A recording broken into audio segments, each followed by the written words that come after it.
All right, so here we go. We're continuing on with the Delta Module One components and the different chapters, the different units of part of this NILE course that I'm taking.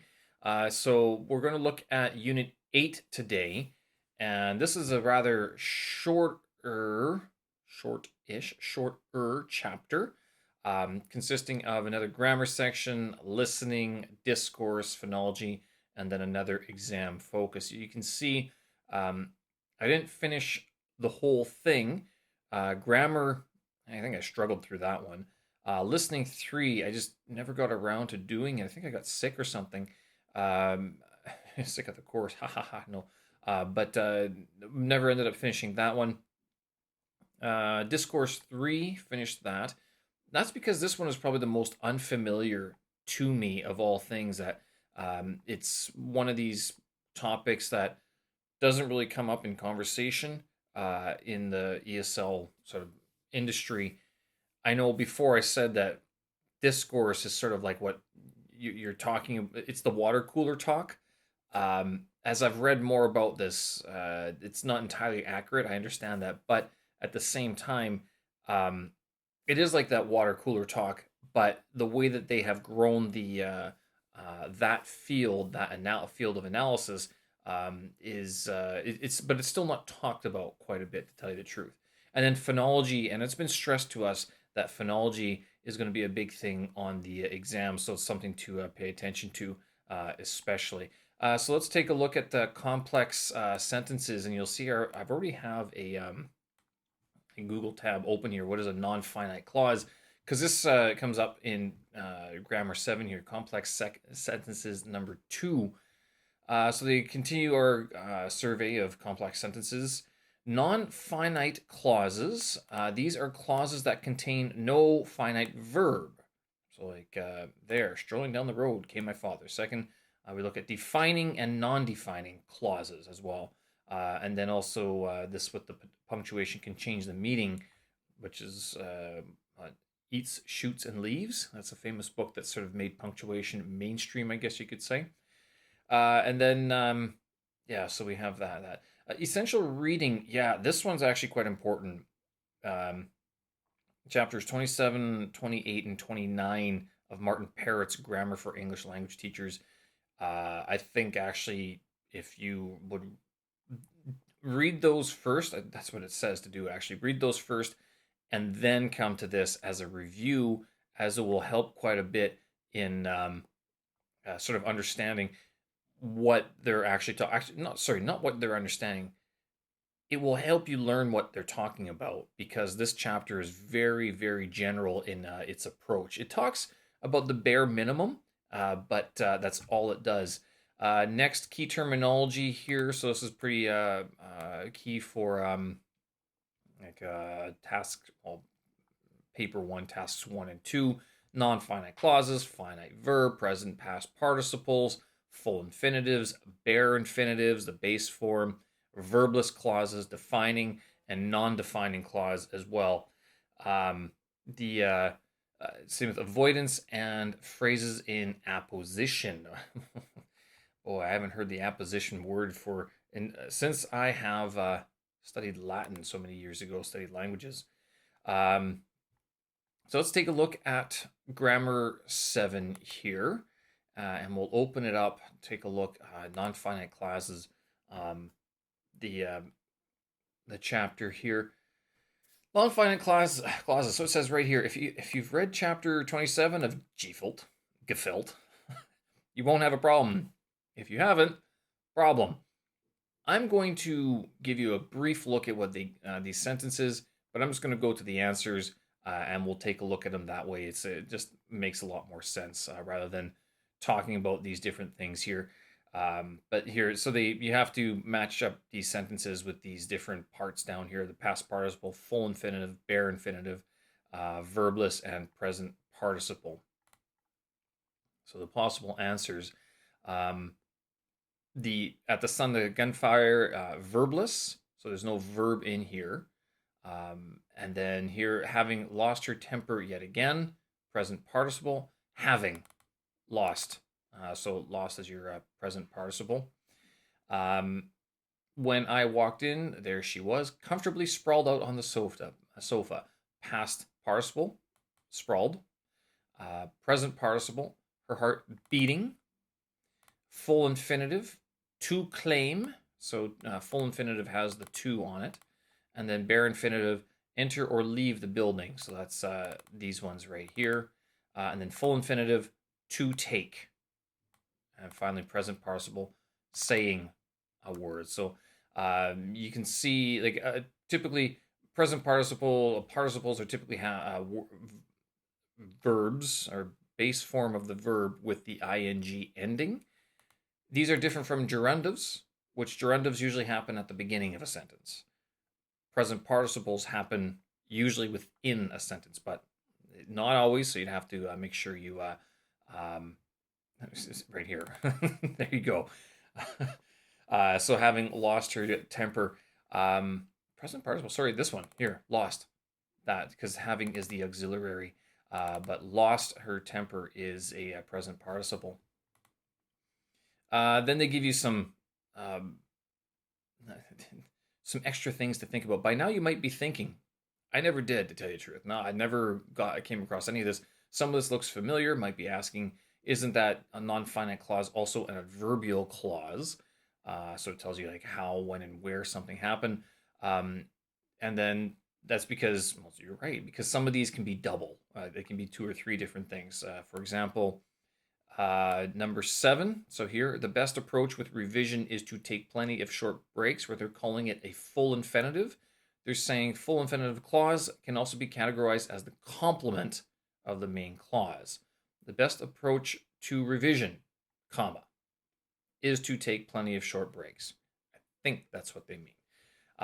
Example number 8, without saying a word, I'll highlight that one here too. Without saying a word, she quietly closed the door and left. So they're calling that a present participle. And they say here the present participle clause is an adverbial complement of the main clause without saying a word. So adverbial complement. So I think on the test you'd probably say both. To tell you the truth, probably a good idea to, if you can, but be clear about what you're talking about, making sure that you're not confusing full infinitive as being a complement. Rather, add the both situations wherein it's a full infinitive and it's also a complement of the main clause. So you can do both. More of the information, the merrier. So next part here, talking about encouraging students to use NF, non-finite clauses. We use a lot of non-finite clauses in writing. That's true, especially native or naturalized speakers. We chop off bits and pieces of verbs all the time. In speaking, it can be a little bit jolting to do that. It sounds a little too formal. It sounds like there's not enough information, to tell you the truth. But in a written context, it's a lot easier to see it and study it in its context of like where that non-finite clause is happening. At higher levels, especially in English, in applied English for academic purposes, EAP, English for academic purposes, I think that it is. Yes, it have to. We have a responsibility. Oh, that's pretty huge. We have a responsibility to show the students of using the value of using these NF clauses and making sure that they have some time to practice it, which is true because if a lot of academic papers, a lot of your essays have these present participles, gerundives that start different clauses, start different sentences, and that way it makes it look a lot more natural, a lot more readable, so easier to read and things like that, rather than if they didn't. And it gives them an ability to vary their sentences as well. So again, here's some examples that they're looking at. And then here they want us to take a look at these. So let's go to the answers and find out what they're talking about here. Because he's a professional soldier, being a professional soldier, he knows what it means to fight a war. The only way you can stay healthy is if you keep warm and take lots of vitamin C. The only way you can stay healthy is by keeping warm and taking lots of vitamin C. So again, like this would is if you keep warm and take lots of vitamin C. This would you would do this if you want to emphasize it as a speaker or something like that. But in a written context, keeping warm and taking lots of vitamin C, or keeping and taking using those participles instead, it'd make it a lot. It'd read a lot better. It'd read a lot smoother and easier for not just native speakers, but also I think also for students as well. But of course, they have to be familiar with this format and this method of writing. So yeah, it goes on all the 10 sentences. Defining, let's move on to part C here, defining and non-defining clauses and phrases. So identifying restrictive and non-restrictive clauses. Other ways of referring to defining or non-defining clauses, respectively. Okay, sure. Um, they talk about our set course book uses the terms defining and non-defining. So many use, okay, henceforth use these terms in this course. Okay, gotcha, sure.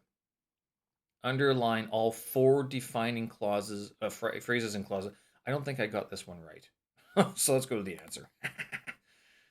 Yeah, no, I didn't got this one. There's four of them, and it got kind of confusing after a while. So sitting in hot seats, about problems and problematic skills, for confronting, and from the helper's external viewpoint.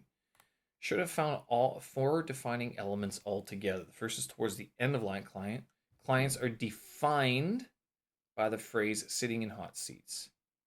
In other words, we're not talking about all clients, but a subgroup of sitting in hot seats. The phrase is a reduced form.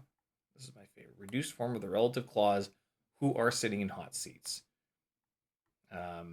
You might also say that which clients are we talking about? The ones who are sitting in the hot seats. So yeah, this is one big thing about using non-defining clauses and constructs, that images of clients who are sitting in hot seats. You can drop the who and just use the sitting instead. Let's go to analysis. Write analysis for two of the other defining clauses. Okay, no. So we'll take a lot. So they've already done this one, sitting in hot seats, about problems and problematic skills, for confronting, and from the helper's external viewpoint. So let's take a look at what they talk about here. Okay, so information about problems and problematic skills. The phrase about problems and problematic skills is that it's a reduced version of the relative clause. So it's been shrunk down, which is about problems and problematic skills. This reduced relative clause defines the kind of information that the writer is referring to. Okay. Alternative number two, alternative word for confronting. The phrase for confronting defines the type of alternative word the writer is referring to, i.e., the type of word which would be used for confronting. Finally, number three, a challenge or confrontation from the helper's external viewpoint. The phrase from the helper's viewpoint could be reduced conditional subordinate clause. Could be a reduced conditional subordinate clause if we look at it from the helper's external viewpoint, and it's defining since it tells us what the challenge is or the confrontation is. Yeah, read the grammar book. It'll make it a lot more clear. It'll be a lot more expansive in terms of its explanation. So again, they're being very concise in this chapter, and that's why they say read chapter 27 before you even attempt it, as it'll just be a lot easier on you and for everybody. Let's take a look. Let's look at some sentence pairs. Despite identical wording, some differences in meanings. Okay, so let's take a look at number one here. Oh, that's really long. Let's take a look at number two. They love the chocolate cake I bought in Mark's yesterday. They love the chocolate cake, which I bought in Mark's yesterday. Okay, number five here. Ours is the last house on the right. Ours is the house with the red door on the right. So there's more information there already. Here, 9, he's got enough money to spend as he wants now. He's got enough money now to spend as he wants. Okay, so what are we looking at for suggested answers? Um, they love the chocolate cake I bought at Mark's yesterday. They love the chocolate cake which I bought in Mark's yesterday. Sentence 3 contains a defining relative clause, right? It defines the chocolate cake. They loved the chocolate cake. There's the clause. It's a Marks and Spencer made cake.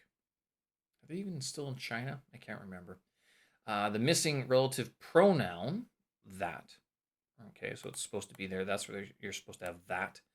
Is a further indicator that the clause is defining. There's a verb involved.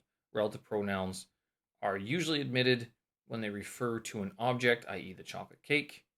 Lack of punctuation is a second indication that the clause is defining. The whole sentence form a single tone group. Okay. Sentence number 4, non-defining relative clause. They love the chocolate cake. Which one? Which I bought in Mark's yesterday. This provides additional information about the cake. It was bought at a particular shop, but they said it here too, right? Okay. Here's the explanation. The comma separating the two clauses, and the use of the relative pronoun, which indicates that the clause is non-defining, and it would form a distinct tone group from the main clause. They love the chocolate cake, which I bought in Mark's yesterday. So you could actually, comma. You wouldn't put a period there. Here you couldn't either. They love the chocolate cake. Period. I'd have to put I bought it in. I bought it at Mark's yesterday. Oh, that's complicated. All right, so moving on. We'll do one more, then that'll be it. Ours is the last house on the right. Ours is the house with the red door on the right. The French sentence 5 as the one on the right. No comma after the head word. Ours is the last house. Head word right there indicates that the phrase is defining. Whole sentence forms a single tone group, so it goes all together. Phrase in sentence 6, the red door defines the house. So now we've got this added to it. We have an adjective and a noun. Add a noun phrase, right? Double check that. The comma indicates final phrases on the right is non-defining. So it'd also be an adverbial, wouldn't it? Of location. Additional or incidental information about the house. On the right would be a separate tone group. I don't know why they don't have quotations or mark these off. This is very disorienting about what happens on this web page, to tell you the truth. That they've I don't know what they did before, but I guess they transferred this course from another platform, and I'm not sure if it lost some of its punctuation, so it gets a little bit confusing following along. Taking a look at learners. Okay, so yeah, this non-finite and finite, I'm not sure. You would have to, this would come up,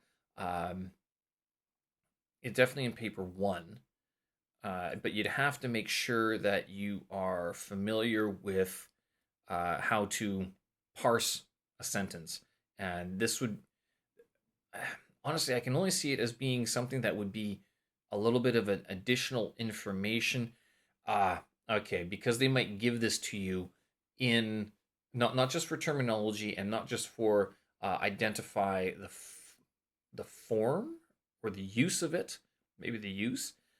They would it would happen probably in task 5.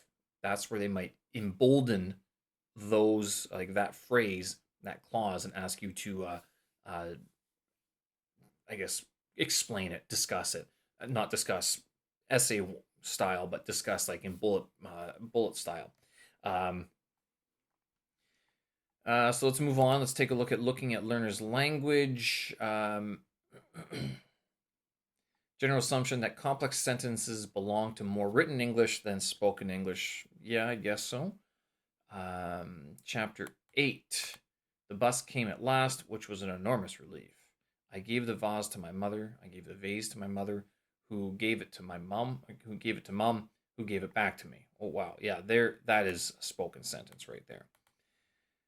The bus came late. The bus came at last, which was an enormous relief. He wouldn't say that. I gave the vase to my brother, who gave it to my mom, who gave it back to me. That's a spoken sentence. If you read these sentences aloud, they sound natural, certainly not stilted or written. That one does not sound. That one sounds stilted. We do use complex sentences in speech, but we often simplify what we're saying. Um, oh yeah, and then we also add a lot about like a, I kind of go no. As we all know, I don't. What do we all know? If we all know it, then why are you saying it? I remember one of my professors telling me that before. If we all know this, then why are you writing it down, sort of thing, in your essay? That's a good point, but at the same time, seems a little like a little bit of a snarky response, don't you think? Okay, so let's take a look at the tutor task. What happened here? Oh, so this is the writing one. We were actually given our instructor gave us two pieces that we could look at, but it didn't happen until a bit later, so I never did end up doing this one. I skipped it, but it was also around this time at Unit 8 where we were told if you don't feel as if some of these things are useful in terms of like if you feel you're lacking somewhere else, spend your time buffing up those sections rather than concentrating on trying to get through every chapter of the unit. And that way, you will you'll increase the knowledge where you feel you are weakest in, rather than simply trying to learn it all at once. So taking a look, here are all the references that they use. The one that you'd have to go to basically is Grammar for English teachers. That's a big one. About language, this one is very good. This is a lot of, again, it's very intense, but it's intense, but you once you start doing it, you'll be able to work your way through it. It's a lot easier. It's actually quite accessible in that sense. So the book is kind of divided in two, where the first part is all your exercises and little bits of explanation, a little bit of instructions.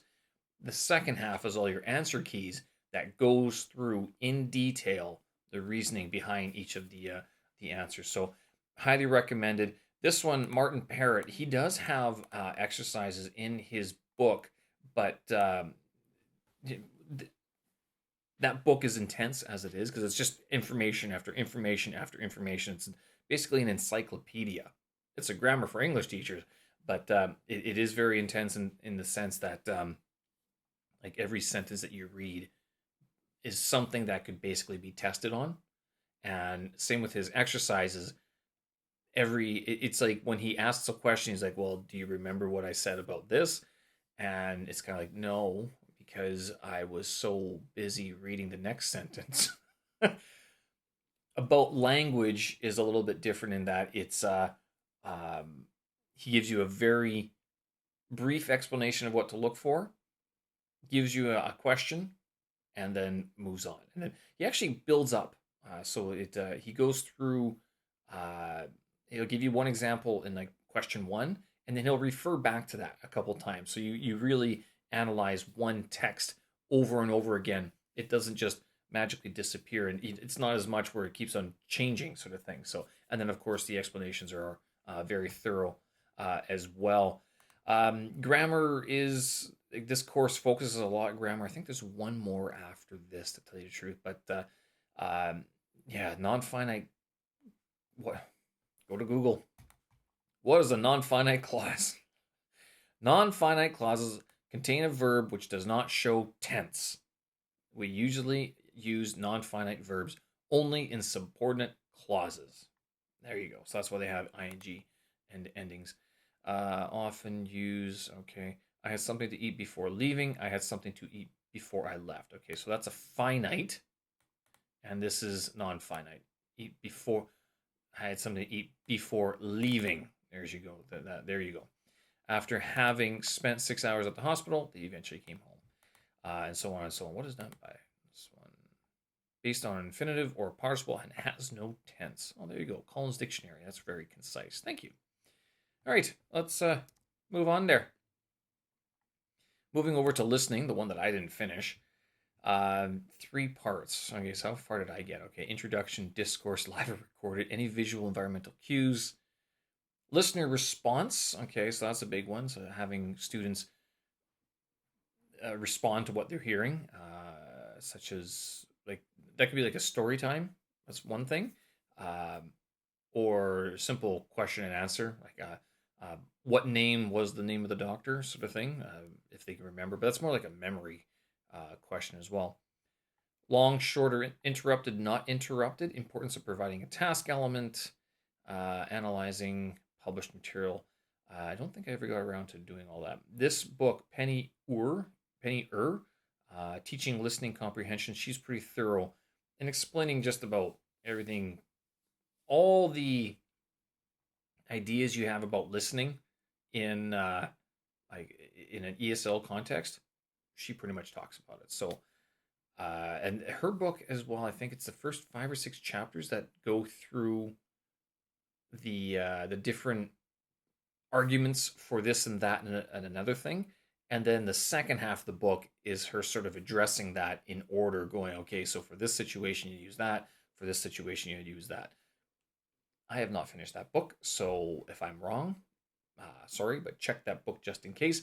I did read the first part where she did talk about the different assumptions that we have about different listening materials and stuff like that. So this one, so live or recorded, accompanied by visual or environmental cues, require response. Are they long, short, interrupted, or uninterrupted stretches? So interrupted and interrupted is kind of like when you read a text, it's straight. Like you don't get when you don't get interrupted in reading a text by anything in the text. You would get interrupted by someone else outside of the text, right?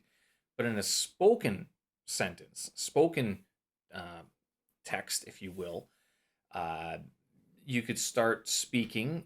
You could change direction. You can get interrupted. Someone else could come in and be like, "Who was that?" Someone could knock. You're like, "Sorry, 1 second." That's interrupted. So, and that's important to keep in mind because it does affect how learners are able to process what's going on, to keep track of everything that's going on. So let's take a look at what they have to say here with the introduction and everything. Very, very simple. So there you go. Identifies a series of major environmental issues that need to be considered in relation to real life listening. So we've already talked about those 4. Again, is it live or recorded? Visual or environmental cues? Is there any response required? And how long is it? Is it interrupted or uninterrupted? I've always been like, yeah, I would love to just record new stuff. It'd be awesome. Students are going to love it. They hate it typically. They would really like to just listen to TOEFL or IELTS recordings over and over again, even though they're all very boring and very dry. The simple matter of the fact is that they're easy to find online, and usually they're obviously recorded very well. Often in a studio uh, situation, a studio environment, so there's no external noise and stuff like that.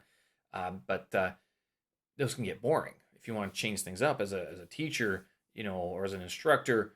You teach one class with IELTS, and you're like, okay. Second class, I got this. Third class, you're like, getting a little bored. Fourth class, you're going, I don't want to do this anymore, right? And I imagine if you have several classes like that, not just day 1, but day 2, day 3, day 4, and all you have to listen to is IELTS listening materials or TOEFL listening materials. How many years in a row can you do that?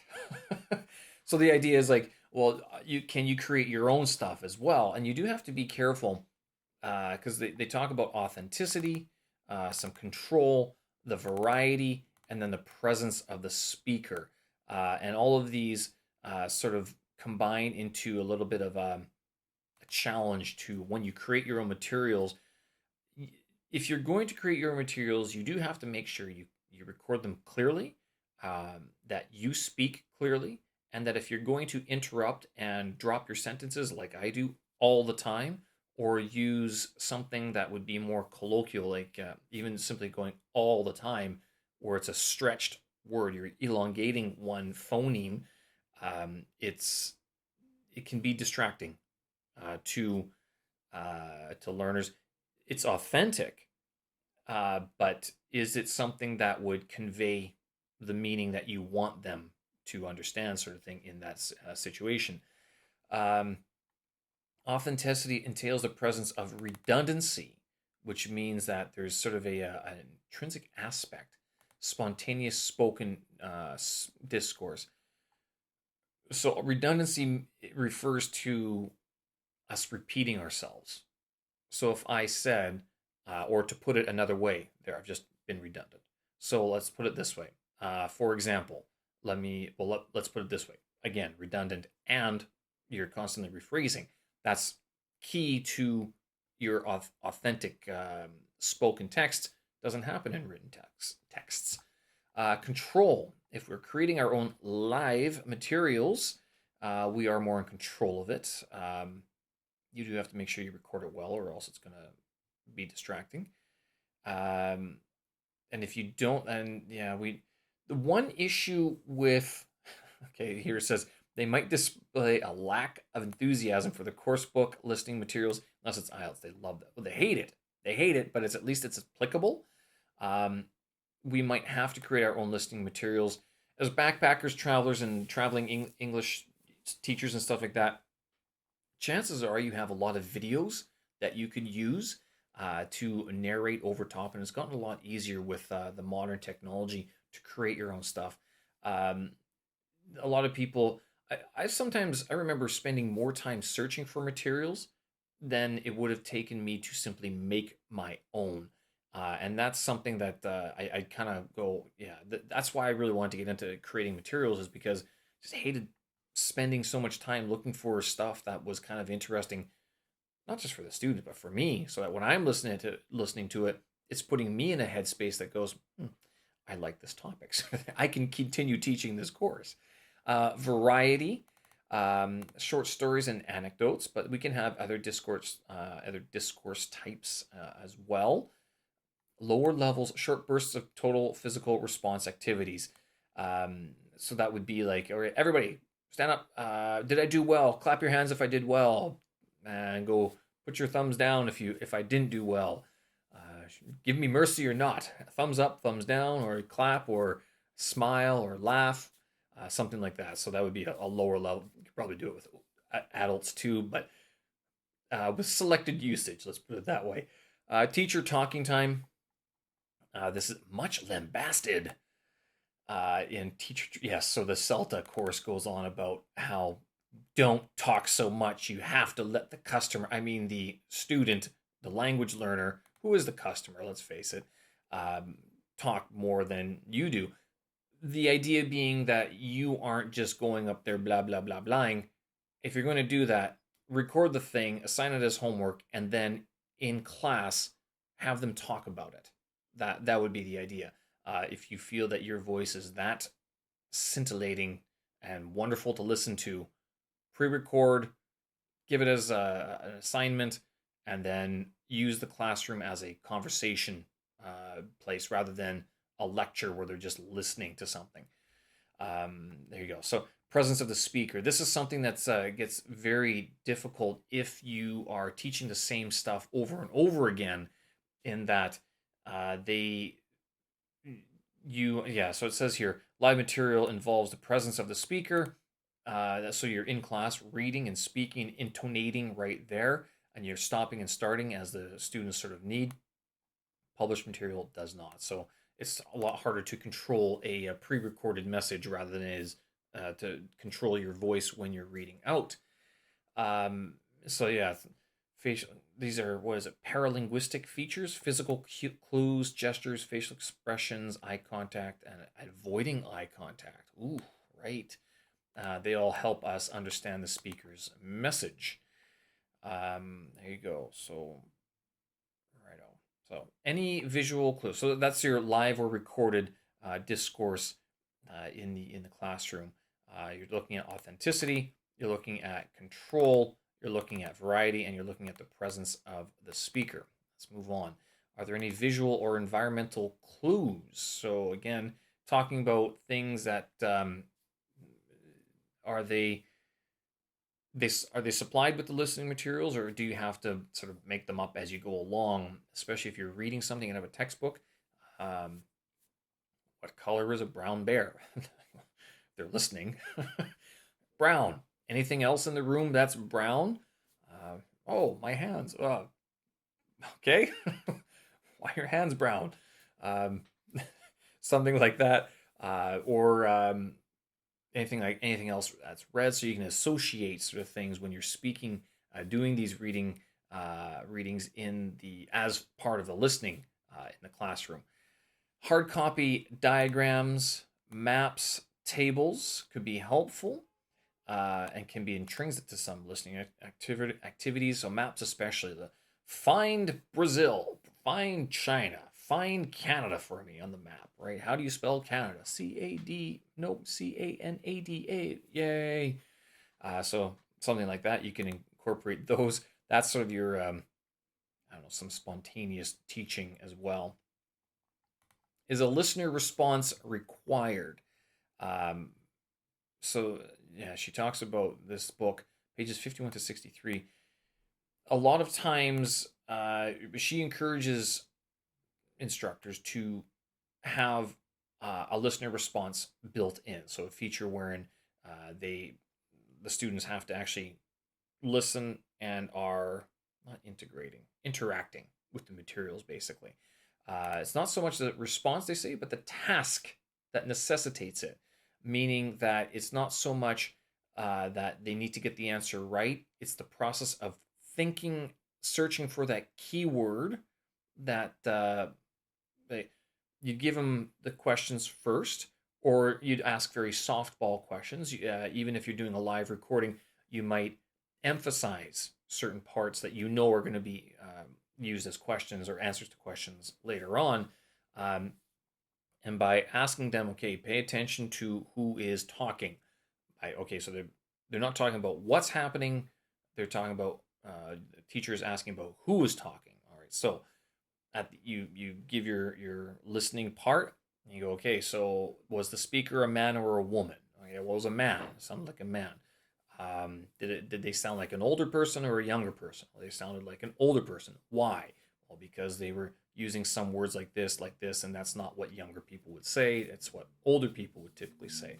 So things like that, using different questions where the learners have to pay attention to what's going on, not necessarily just the content, but the idea, like the whole situation of listening to the type of material that's going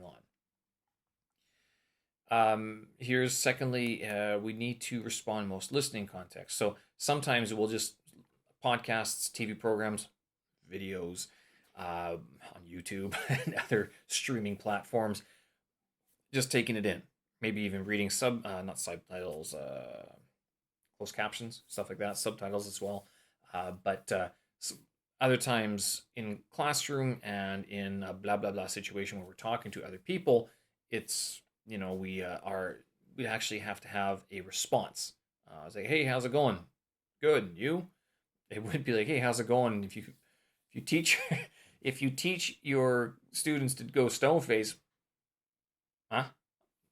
Not exactly appropriate, right? It's not how we want to teach language communication. So how's it going? You teach an appropriate response as well. That is more of a speaking exercise, but listening to, if you're creating a listening material, you're doing it with the understanding that there should be some sort of response involved from the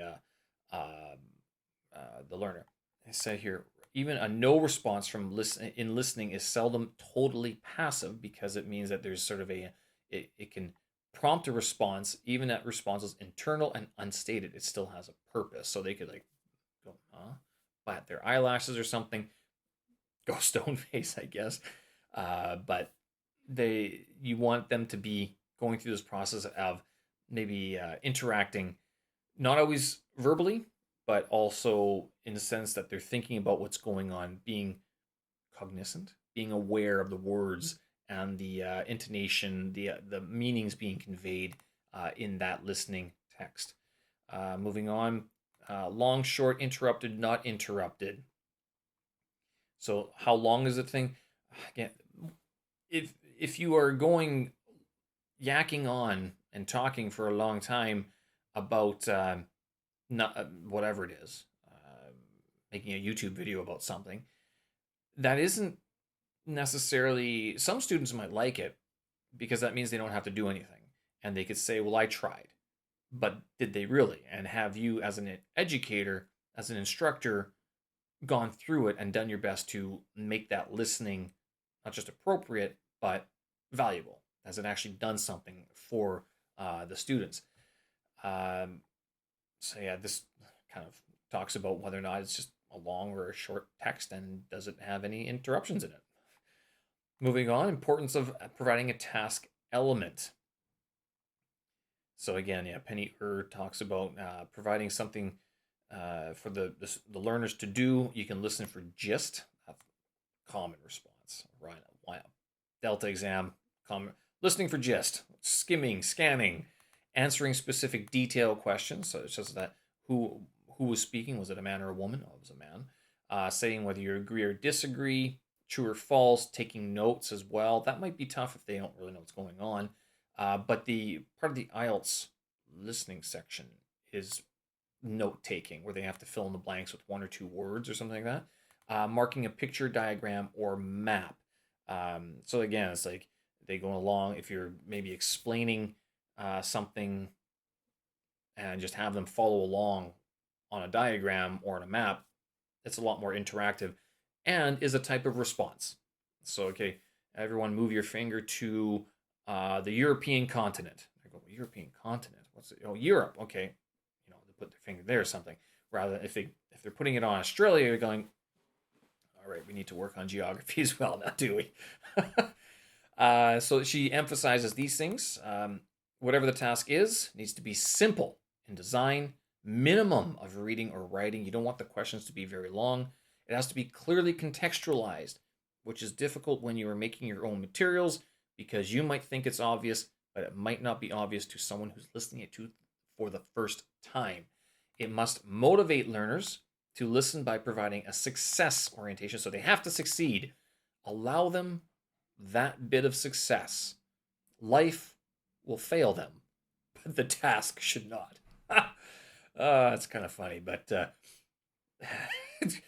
you have to make it so that they can figure it out, basically, and then provide a possibility of immediate feedback so you're able to correct it right away.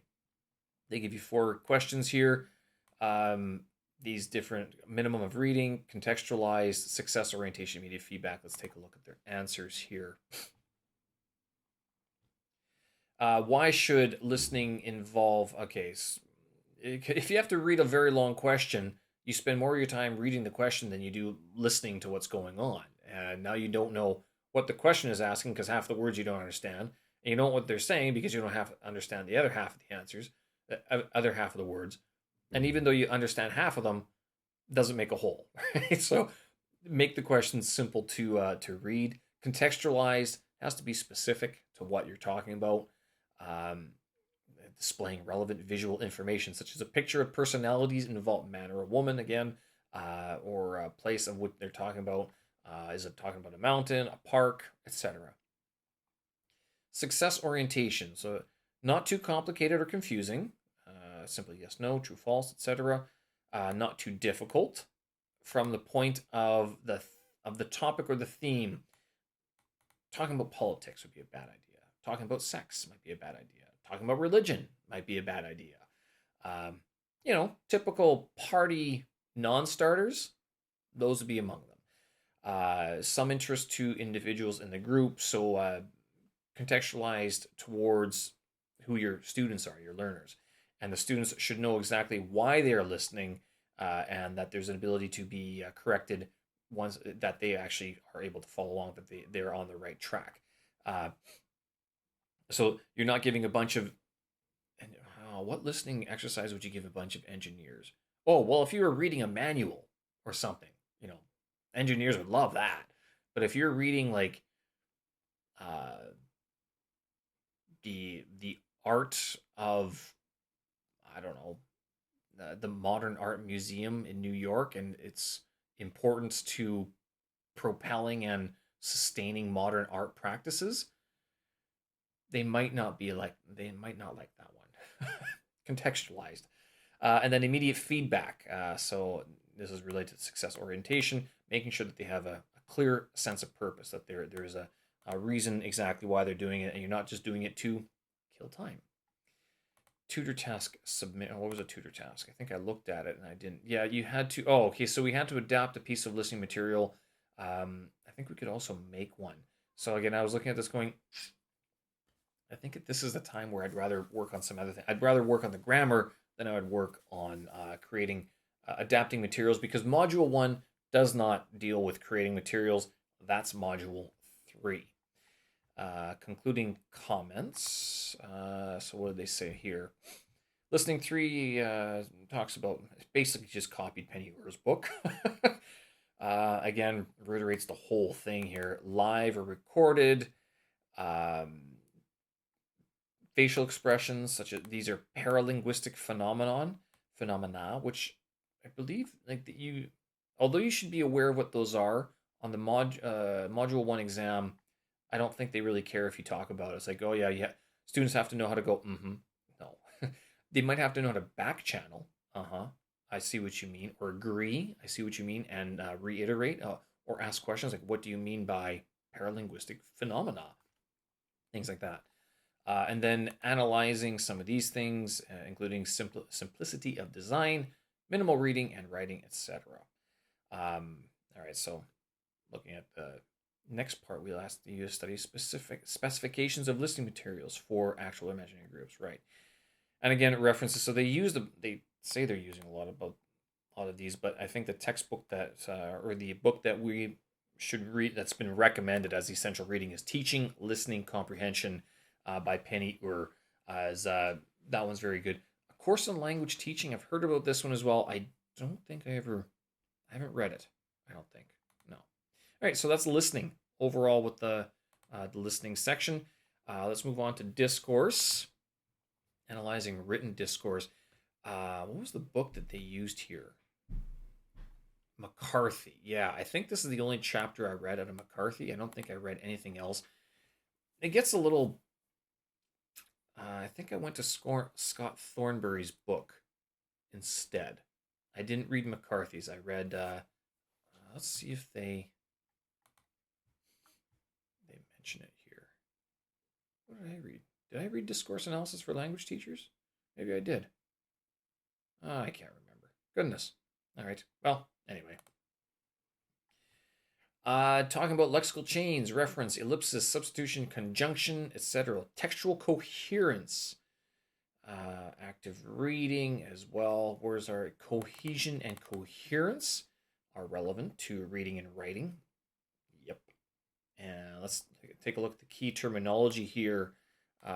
Textual cohesion, coherence, lexical reference, grammatical reference, lexical chain, pronomial reference, antecedent, referent, ellipsis, substitution, redundant, redundancy, discourse marker, linking devices, conjunction, and conjunctive category. Oh, that's a good drinking game, isn't it?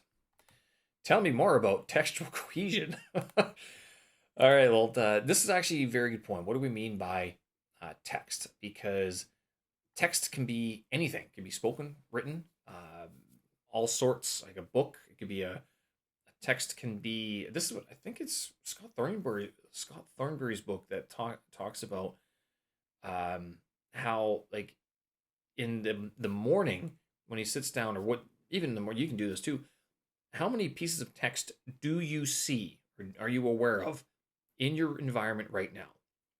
You look at your computer, you look at your keyboard, you look at the receipt that you have, you look at your monitor, the label of the monitor, your headphones, you look at the instructions or the specifications of your hard drives, some of the words that have been left on your apartment walls from previous tenants.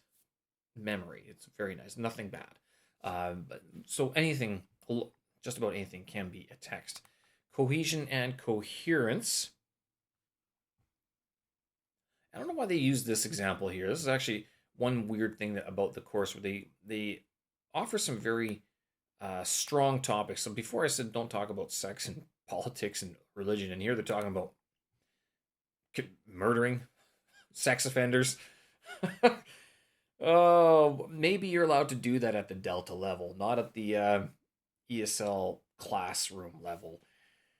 Textual cohesion, make sure everything fits together, using things that three elements highlighted contribute to. Okay, well, we'll just talk about that. Go through it. Lexical cohesion, how things are related, how that keeps all the words together, not just the words, but the sentences. But they talk about the words here. These range from single words: strangled, murdering, raped, through compound nouns, probation hostel, crown court, jury deliberations, to multi-word frames such as serve a sentence, serve X number of years, found guilty of. So what there's meaning here is that all of these words bring back the convey one single memory. That was a gruesome murder. These compounds, probation. So we're talking about convicts. We're talking about people who've broken the law, or what happens when you break the law. And then multi-word frames serve a 5-year sentence. So these are lexical chunks that you would see, that you wouldn't have to know every single word in order to understand them. You'd understand the whole concept rather than just each individual word, right? Meaning interpretation, making sure that you understand what the text actually means rather than just identifying the chains, the lexical chains, basically. Let's see what McCarthy points out. Textual meaning depends as much on a knowledge the reader brings to the text as on the choices made by the writer. And for you creative writers out there, I know you want people to understand your message, but if you are an ESL materials writer, as much as you are a creative and a precious snowflake, you have to understand that the people who are paying for that book are doing it to learn the language that you are writing so fluently in. This is something I have to keep in mind as well when creating materials, is that you have to be coherent and understand that if you are jumping around and assuming that students can connect the dots or connect the texts and the sentences, you might be wrong. So making sure that you're using one text that's cohesive whole, and not jumping around too much as well. And then grammatical cohesion, of course. So this is probably the easiest one to sort of pick out here. Pronominal reference is one aspect. What is this? Italicized items illustrate one way this works. Identify the perpetrator of the crime. Therefore, so referred to as he. Masculine third person pronoun, which allows us to not keep on repeating the name. Let's take a look at that text again. So, extremely dangerous convicted Norwich sex offender, right? Yep, a lot. Royston Jackson. You man, Jesus. Then after that, he, the pair met. So instead of the older man and the younger man met, so the pair. There yesterday, Jackson. So just referring to his last name, Mr. Boomstrand, right? There you go. So that's the way that they are able to shorten and give some variety to the text as well. So yeah, that's probably pronominal reference. Just using different. I want to say synonyms, but it's not synonyms. It's different words that refer to a concept or a person or a thing in the text, but explaining it in different ways each time. Also, their wives, the men. Oh, this is a different sentence already. The men walked off self-consciously into the room, accompanied by their wives, who followed close behind them in their traditional manner. There is use their wives, so you don't have to. The men walked into the room by the men's wives. Like it'd be two. Their wives refers to the women who are married to these men here.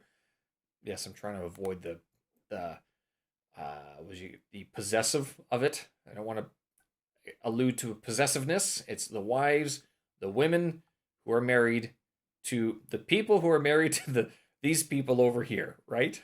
I guess that's the most PC way I could put it.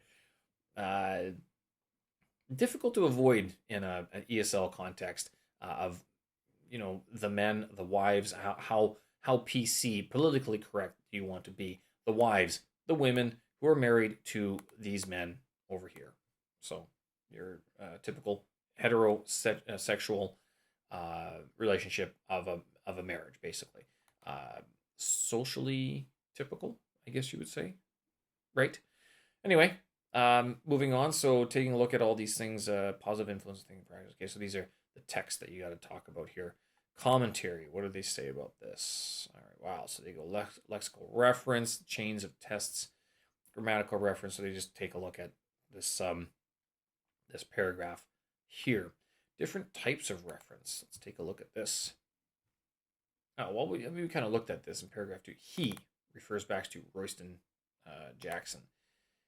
And this is this where they talk about anaphoric? Right. Okay, here we go. Yeah, this was kind of funny. I never knew this word until I took this course. Anaphoric, exophoric, and cataphoric. Did they talk about it here? There we go. Anaphoric reference refers to something that happens within the text but before the pronominal. So was told he. So who are we talking about? It's anaphoric reference to Royston Jackson. But we know who he is. It's not going to be the priest. It's not going to be the policeman. It's going to be this guy over here. Exophoric is another one. Where do they talk about exophoric? Deduced there. So anaphoric, common. Talk about they, there, this. Cataphoric. Right, so referring forwards, a device that holds reader in suspense and compels them to keep on reading forward. So they were young, educated, and both virgins on this. More sex talk. They had never easy, blah, blah, blah. And then they don't mention who it is until down here. Edward did not mention that he had never stayed in a hotel before, whereas Florence had. So they, both, there, they, it. Right. It is different, but these 5 that are highlighted, they're all cataphoric, referring forward to who we don't know yet. Same with, like, so if you say it was a dark and stormy night. What is it? It's cataphoric reference to night. And then moving on, exophoric reference is where they refer to, do they talk about, here we go, finally an example of exophoric reference, referring to things that are outside or not mentioned in the text. Counsel defiant over bid to switch off lights. Well, we don't know which counsel, and we don't know which lights they're talking about. So this is an example of exophoric reference because you'd have to know the if you read this sentence in a Beijing newspaper or read it in a Newcastle newspaper or a newspaper in, I don't know, Winnipeg, Canada, they would all have different meanings. Which council would be the council localized? Winnipeg's newspaper would not talk about the council in Newcastle. Wouldn't do it. They would have to refer. They would say Newcastle's council. Newcastle City Council is defiant over switching off lights, street lights at night. That would be what would be printed in Winnipeg's newspaper, but in Newcastle's it would be council defiant over bid to switch off lights. And that's how you change your titles to your university essays too, right? So that talks about exophoric references. This comes up actually usually when you're parsing in the grammar, you'd add this as well. Is it anaphoric, cataphoric, or exophoric reference in terms of the pronouns being used? Suggested answers. All right. Okay. So it goes up through different extracts and stuff like that. Won't go through all that. Ellipsis. Omission of elements normally required by the grammar, which the speaker or writer assumes that are obvious from context, says McCarthy, page 43. And so they don't need to be repeated. Wow, okay, so they just give you this nominal ellipsis, verbal ellipsis, clausal ellipsis. Wow. Okay, so this is a big one in terms of you'd have to read this through entirely, and I'm not going to do that here. But it's basically referring to how we skip over parts of the of what we say because we understand that the people we're talking to will understand what we're talking about. And this is spoken context, written context, both. Doesn't matter which one.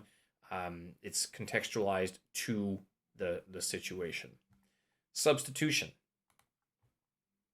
Let's put it this way: nominal, verbal, clausal, ellipsis. Make sure you know what those are for the test. Substitution involves substituting one item for another, among other things. Reasons for textual economy. Do you think Labor will win the election? No, I don't think so. Without context, we don't know who they're talking about. Do you think the Tories will win the election? I think they might do. It depends. So being, where is it? There you go. In this sort of exchange, the given information from the question, Labor will win the election, is replaced by so. I don't think so. I don't think so. I don't think Labor will win the election. So we're taking all this. I don't think Labor will win the election. So they're taking all of that and they're substituting it with the word so. Something like this as well. Okay. In this response, it is do. I think they might do. It's such a British thing. That's not Canada. Do, which substitutes for win the election. So I think they might win the election. I think they might do it. I think they might. If you could even, that'd be ellipsis there, dropping it off entirely. I think they might, or I think they might do it. They might win the election. That is substitution. Gives us another task. Take a look at the answer here. All right, so oh, hi Jan, just a quick note. Okay, so this is the email, again, full of these sort of substitutions, just making, that depends on who the recipient of the email is, which is also why you have to be careful when writing corporate emails, because if you send it to the wrong person, they might not get the joke that you have in the email, or the not so office friendly words that you might use, right? So, conjunctions. Let's take a look at those.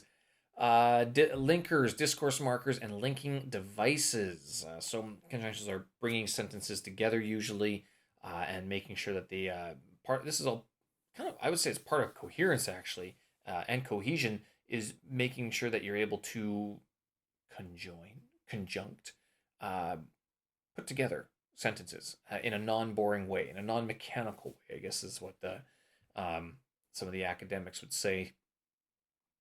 Whatever label might use. Here we go. This is what McCarthy says. Knowledge of linking devices is vital for non-native speakers and readers, since they presuppose a textual sequence and signal a relationship between segments of discourse. Fair enough. And they give us some. Right, so this is they blank out the conjuncts. I grew up in Stornoway on the Isle of Lewis. Left, I was moved to Glasgow. For example, I'll just scroll up so you can't see the answers. I grew up in Stornoway on the Isle of Lewis, but left when I was 16, and then moved to Glasgow That's okay.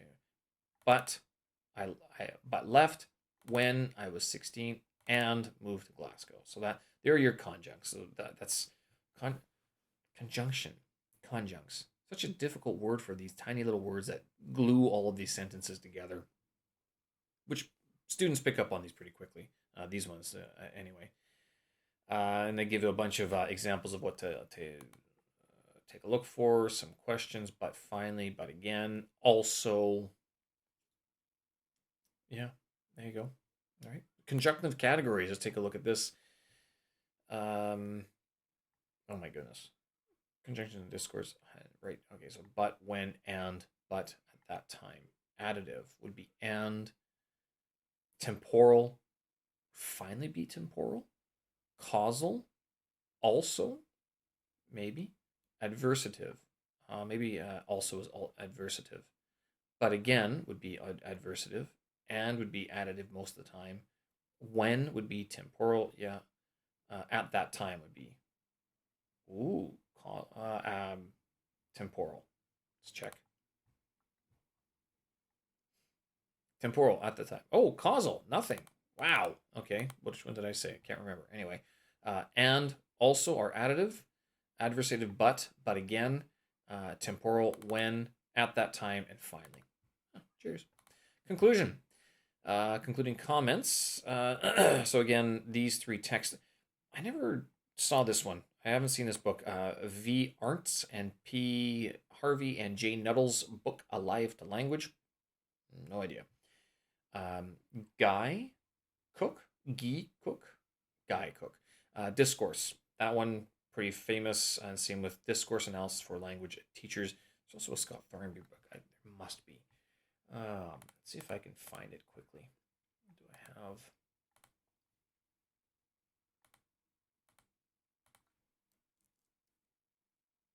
Mm-hmm.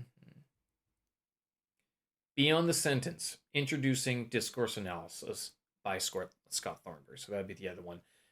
Beyond the Sentence is one of the books that I think I was reading through quite a bit. And he was actually very good because he takes it right from the beginning of the whole field of study and goes right through it. Pretty good. So yeah, this concluding comments on what is it? Discourse analysis again talks about how you gotta have. We have ellipsis. We have these different things here. What do you call them? Cohesion. What is a text? Coherence, cohesion, types of reference, pronomials, etc. Ellipsis, substituting words, like taking out whole chunks of word and replacing with one or two. Conjuncts and but also, and then conjunctive categories, just making sure you understand what type of conjunctions you're using. All right, I know we're pushing along on this one, but we'll go through phonology. Phonology has also been something that we've been encouraged to take a lot of time to look at. Not so much the phonemic chart, but understanding the. You have to understand the phonemic chart, or at least the phonemic symbols, and you have to understand how to read that in the context of if they gave you a spoken text, you're not going to listen to it. You're going to read it. You'll have the script as written verbatim, and they will put out portions of the pull up portions of it, and they'll give you the phonemic chart or the phonemic spelling of it. And you need to read that and understand where they are making pronunciation mistakes or not making, or where they're speaking more like a native speaker, and then also where the tonic stress is, so where the emphasis is on the syllable, syllable, and things like that. So being able to read that and understand that how it is in the script that they give you. Phonology, rhythmic aspects of connected speech, how different words and utterances are stressed while others are unstressed. Looks at intonation and how it contributes to meaning. Sentence stress. Let's take a look at the key. So essential reading. Oh, yeah, this book I never did finish reading. I did not. I should have. Level 3. Why is it level 3? Can you just say part 3? That'd be okay too, right? I don't know. Rhythm and connected speech. Adrian Underhill. It's a very intense book. It's kind of weird to read that book because he talks a lot about how the mouth moves and everything. And if you like reading about how mouth moves, how your mouth moves, have at it. I found it kind of odd, to tell you the truth. Pronunciation Games. This is a very famous book. I remember using this. Pronunciation book. Nope, never. Struggle. So that's essential reading is sound foundations. Yeah, this one was highly recommended. Not just by the instructor, but by other students, other students in the course as well. The key terminology: sentence stress, contrastive stress, emphatic stress, tone units or tone groups, context, tonic stress or nucleus, pitch, significant pitch movements, high fall, low fall, high rise, high fall, rise, fall, fall, rise. Oof. Yeah, that's discussing how, oh yeah, significant pitch movements, how words will change or intonation will change over the duration of of that text. Sentence stress. So I actually did this chapter quite a bit. Um, this talks about how words can change. Like it's all spelled the same, but you might pronounce them differently. Damaged. The house was damaged. I don't like buying damaged goods. There are certain words that are spoken no matter where they are. Word stress is more or less fixed, is determined by the language. Damaged, well, that would make it into a question. The house was damaged. You can't change it. It'd be very difficult. Damage. Damaged. Damaged. Nope. Damaged. It's got to be damaged, and it's not going to be damaged. It can be damaged if you're an ESL teacher, emphasizing the end D. That's about the only time. Other than that, not emphasized. Yeah, you probably said damaged in the exactly same way. So they go through. I don't like swimming. I don't like swimming. I don't like swimming. So that's on the sentence level already. And how would that affect what the listener thinks? I don't like swimming. I don't like swimming, but maybe someone else does. I don't like swimming, but I might like doing something else. Going on to contrastive and emphatic stress. There you go. Former righto. Contrast here involves a mode of transport. I drove to the station. I drove to the station. They could have done so. I walked to the station. I took the subway to the station. Officer, wasn't me. I drove to the station. You said it was someone on the subway, right? Something like that. I did ring you last night, as opposed to I didn't ring you last night, or I tried to ring you last night. Not just telling you I phoned her, but implying something else. Make an excuse for not turning up at the appointment. That's kind of funny. Emphasis and meaning. So yeah, we probably do this a whole lot more. This is very obvious. Where are you going? Where are you going? What's the matter? What is the matter? I don't know. I don't know. A glass of red wine, please. Instead of a red beer. A glass of red wine, please, not white. There you go. So takes you through all of these. What do we mean by tonic stress? This is basically where, oh, this is a quiz. Well, I won't do this. Well, let's try. Let's see if I remember what the answers were. Maybe they're already in there. Attempt number 2. Oh, goodness. I got to write something? Okay, well, we'll try. Use these words. Loudness, tone units, context, length. Okay. Long sentences are broken up into manageable listening blocks or tone units. Stress syllable in this chosen word is the stressed. With each tone unit, there's one word. Then it's not tone unit. Blocks. Or I want to say tone unit. Yeah. Within each tone unit, there is one word that the speaker chooses to emphasize. The stress syllable in the chosen word is the tonic stress. Or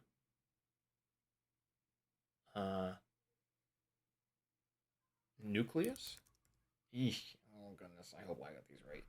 Tonic stress shifts and is dependent on, I think it's emphasis, on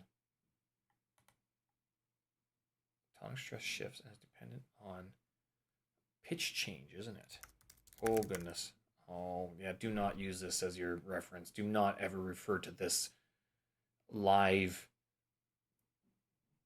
Maybe it depends on loudness. Nucleus is the one syllable in a sentence that's more important than the others. It has 3 distinguishable nucleus. Well, that's going to be length,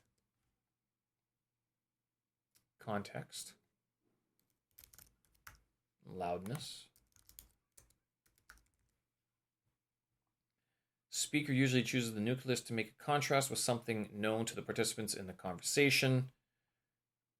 Something stress, emphatic stress. Yeah, so this is emphatic, and that is contrastive. Right. Good. All right. bad did I do? Oh my goodness, 4 out of 9. That sucks. Eesh. Oh, first of all, I spelt it wrong. Oh, whoa, whoa, whoa, whoa, whoa. Yeah, I spelt it wrong. Silly Steven. Tone units. So I did get tone units right. Long sentences are broken up into manageable listening blocks or tone units. Within each tone unit, there is one word that the speaker chooses to emphasize. The stressed syllable in this chosen word is the tonic stress or nucleus. Tonic stress shifts and is dependent on context, Stephen. Okay, wait a minute. The nucleus is the one syllable in the sentence which is more important than the others. It has 3 distinguishing features. Okay. Length, pitch change, and loudness. So not context. So I got that one wrong. So I had to switch those. No, I got them mixed up here. Oh, darn it. Oops. The speaker usually chooses the nucleus to make a contrast with something known to the participants in the conversation. There you go. Right there. It's right there. It says it right there. Contrastive stress, or to simply emphasize with emphatic stress. I think I read that. I was jumping around and, yeah, oops. Does this give me my first score? What was my first one? Attempt number 1 was 5 out of 9. Attempt number 2, 4 out of 9. Oh, well. Let's move on. There you go. Tonic stress. So this talks about where you're putting the stress. Take a look at the answers here. Where are you going? Where are you going? What's the matter? So you're not emphasizing what's the matter. You're not emphasizing the you're emphasizing the mat. What is the matter? Where's another moment? I'd like to buy a restaurant. I'd like to buy a restaurant, not a I'd like to buy a restaurant. No, tonic stress goes at the beginning of that one. I'd like to buy a restaurant. Emphasis on buy, as opposed to a restaurant. All right, so that's what tonic stress refers to. Intonation. How a sentence moves up and down, I would say. First feature to be aware of is a tone unit mentioned in task 2. Everything we say is divided into tone units or tone groups. Contains a single pitch pattern or single tonic stress. Tone unit often corresponds to what we'd recognize as a sentence. So it's a sentence. But not always that. It's not always a sentence. It could be, I don't know, what a single word. Okay, there you go. So a single word can be but then it's a sentence, right? It can be, yes, is a sentence. Fully grammatically correctly. Textually appropriate and everything. So let's try saying that word in as many ways as you can. Pitch direction and the degree of pitch. Yes, yes, yes, yes. I think I just did the same thing. Not different at all. Right on. So there you go. Anyway, so that's the meaning by intonation. Pitch direction and context. Pitch direction refers to whether the voice is rising, falling, falling, and then rising, then falling, or simply level. Single tone unit. There you go. So is your name John? Is your name John? Is your name John? So John goes up at the end of the question. Is that the Nabisco Biscuit Company? Whoa. Nabisco, famous. Both intonations to both questions depending on the context.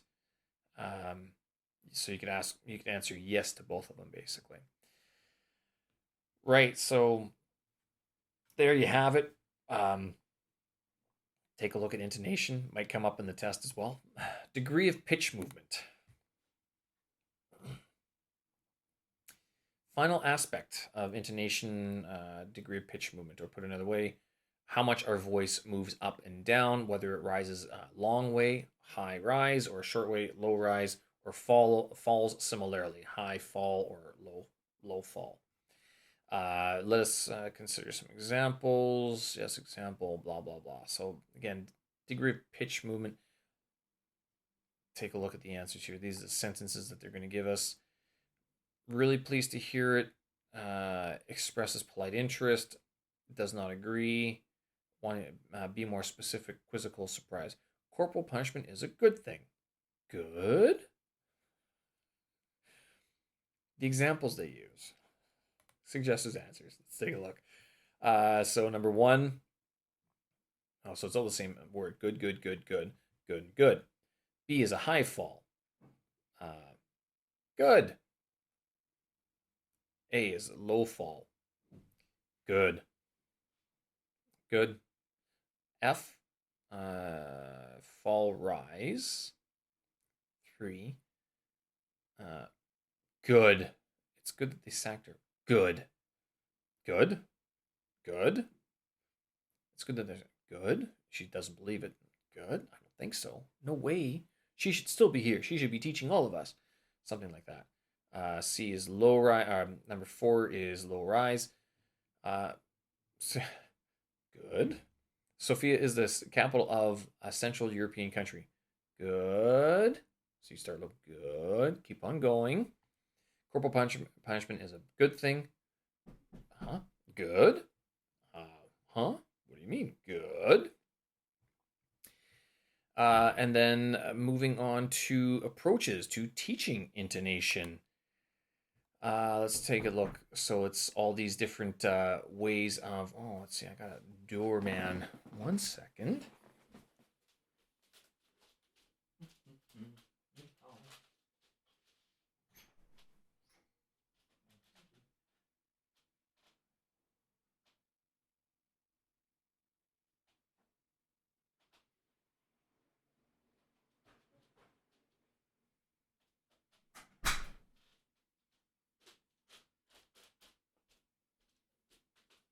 That was bound to happen. Oh well. Not for me anyway. Wrong door. So approaches to teaching intonation. 3 popular approaches. Yeah, just talking about how to actually do your job. Figure that out, I guess. Indicating attitude of the speaker, grammatical functions, following intonation with WH questions, and sometimes connected with the organization of spoken discourse. Tutor task. There you go. And yeah, so I don't think I did that one either. Maybe I did. No, I didn't, because I didn't submit it. Concluding comments. So there you go. The one book that you should probably look at, Sound Foundations, for sure, if you can bear reading through descriptions of how your mouth moves, and Scott Thornbury, About Language. That one, but that's more practical, hands-on, talk, gives you actual examples. If you really want to get into the nitty-gritty of it, you can get into these ones, the pronunciation book, Pronunciation of English, English Phonetics, and Phonology. Yeah, so it's overall, when we look at for phonology, what do we mean by sentence stress? What is contrastive and emphatic stress, emphasis and meaning? What is tonic stress? What is intonation? Pitch direction and context, how degree of pitch movement, and approaches to how to actually teach intonation as well. What was the exam focus here? Okay, so this is the task 2A. Talks about longer written response. A, B, and C.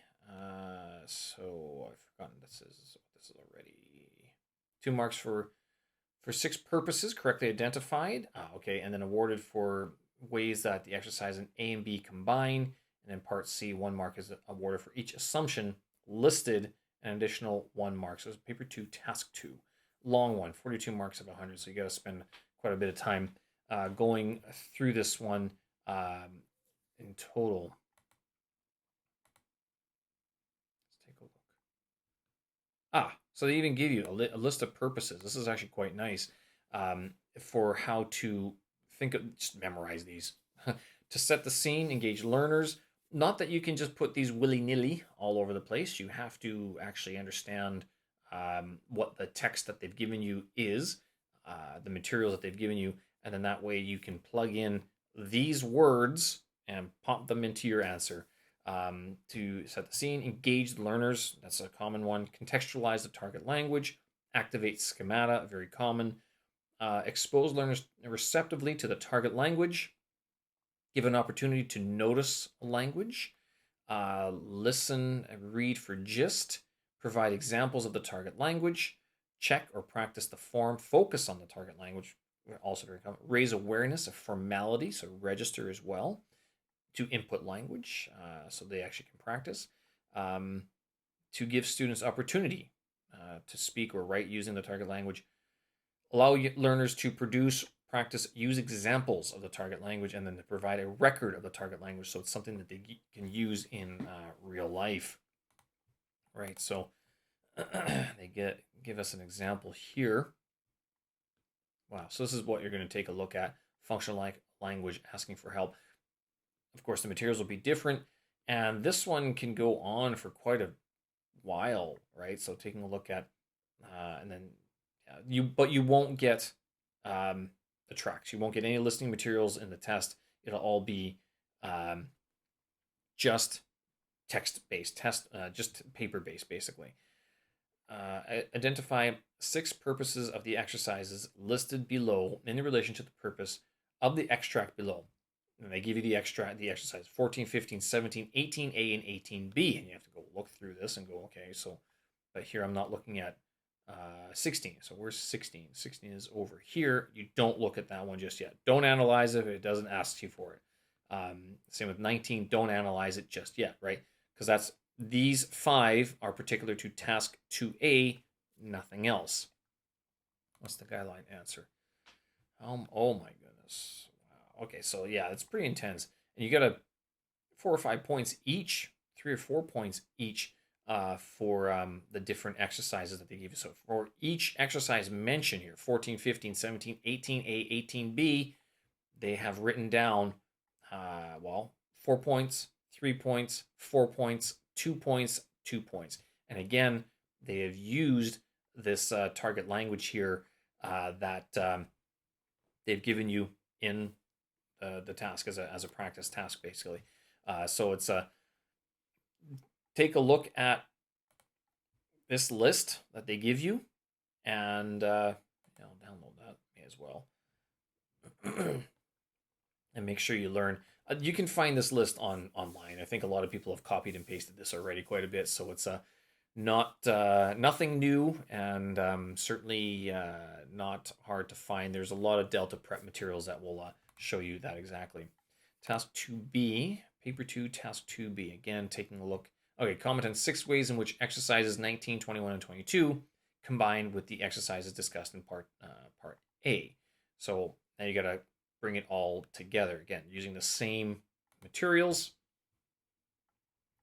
And again, 2 points, 4 points, and then 5 points there. So that's pretty, and trying to write this all down by hand, that's a lot of writing. Make sure you practice. Make sure you practice with a pen-based test before you take the test, or else you might be surprised at how difficult it is actually to write the test. And going on to 2C practice, taking a look at this. Okay, so finally, let's look at the course book extract and the accompanying task 2C.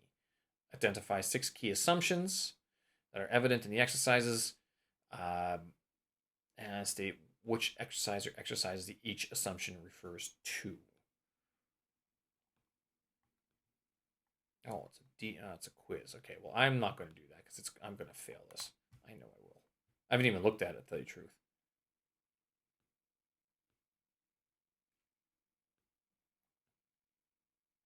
All right, well, I haven't looked at it. Task aims to reinforce what we have learned so far, but introduces 1 or 2 new terms, which have essential reading. If you haven't done this reading, you should do so now. Okay, well, let's just try to get through this anyway. It's useful to teach language functions because functional language has high surrender value for learners. Which one is it? 15A. So actually, one of the things they suggest you to do quite a bit is actually, for this, is to do the exercises quickly. So quickly go through, take a look at this 14. Look at the Fowler family. Now listen to track 8. What is the mistake in the picture? So you kind of look at what could be the mistake. Number 15, complete the following request with stand over there or standing over there. Quickly go through that. Can you stand over there? Could you stand over there? Do you think you could stand over there? I'd like you to stand over there. I wonder if you would mind standing over there. So only is ing. Would you mind standing over there? You couldn't stand over there. Could you quickly just making sure that you understand what the the answers actually are when you're um, doing it, when you're analyzing it as well. Um, 15, 16. So taking a look at functional. 15, 16. Would this be? Oh, that would be functional. Prepositions. That would not be functional. But actually, that could be. Yeah, groups take turns to decide whether that would be functional because they're using it. Go all exercises. High surrender value to it. Right. 1 second.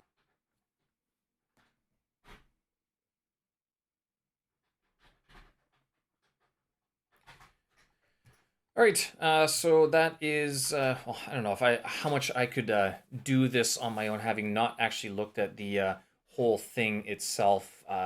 It'd be kind of difficult for me to go through it as well, trying to BS my way through it.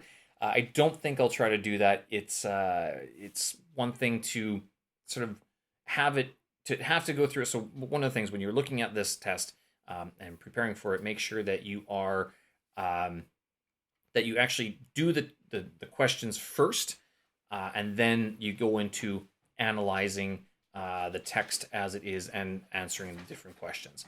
What if I just went all exercises for all of these? I wonder.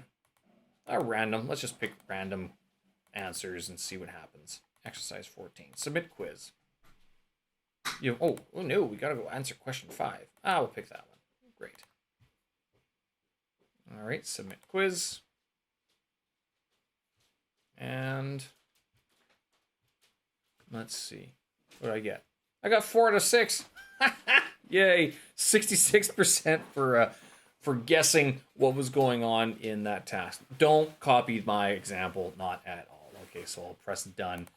All right, so I'm going to leave it there. Questions for your tutor. So for sure, be talking to your tutor before you go to the exam, as it will help you quite a bit.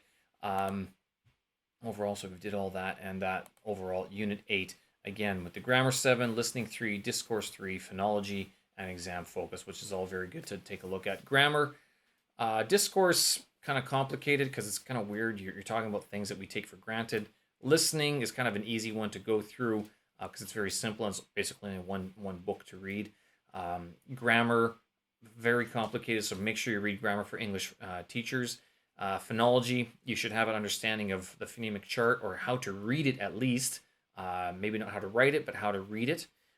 And then exam focus, make sure you try some of these exam and memorize some of the stock phrases, the formulaic language that they give you to check it out. All right, thanks for watching. I appreciate it. Any questions, leave them in the comments below, and I'll try my best to get back to them. I know it was a long episode, but I hope that was very thorough for you.